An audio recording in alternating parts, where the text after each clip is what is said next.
I think people have this thought of what rough sleepers and homeless people are, and that they, are rough sleeping sat on the street with a brown bag and some alcohol, and that's not the case, that's not reality. We have people here from all walks of life.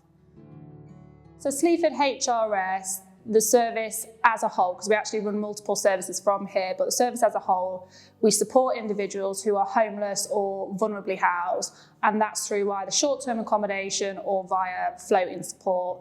Here in particular at Sleaford HRS, we have floating support teams, we have the homeless hostel for single adults, we have the family services, the temporary accommodation, the Rough Sleeper project, and then we also have some dispersed accommodation as well. So the support we offer is things around life skills, meaningful use of time, issues with substance misuse. We have substance misuse services that come into the building to help. And the main goal, apart from all of those things that we help with, the main goal is to get people housed in their independent accommodation, where they can live independently without support. That's the aim, which takes a bit of time because it's only supposed to be 3 to 6 months, but we do have some people here that have been here longer than that. And the main reason for that is because of the lack of housing stock in the area. Very important, is otherwise I'd be on the streets at the moment, and the support that's given if I'm having a bad day with my mental health because I have PTSD, I can go and talk to pretty much any member of staff and they've all been really great. My PTSD is a lot better than it was, and just my general mood is up.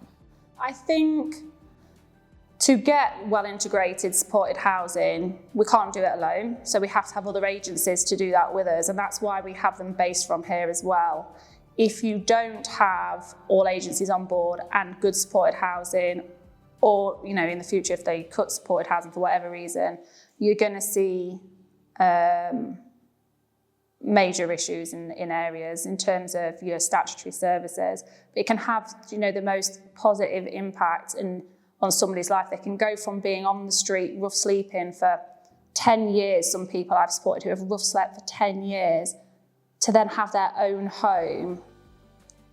It's just amazing, and the look in their eyes, and then you see them 2 years later and they're still there, and then all of a sudden they've got a job, and now they've got a partner and a dog, and it's just, it makes such a huge impact on everything, on their lives and on the local community. It's important that people of power and that of influence understand the challenge we currently face, and if there are cuts coming in the future, it's just going to make it 10 times harder for everybody.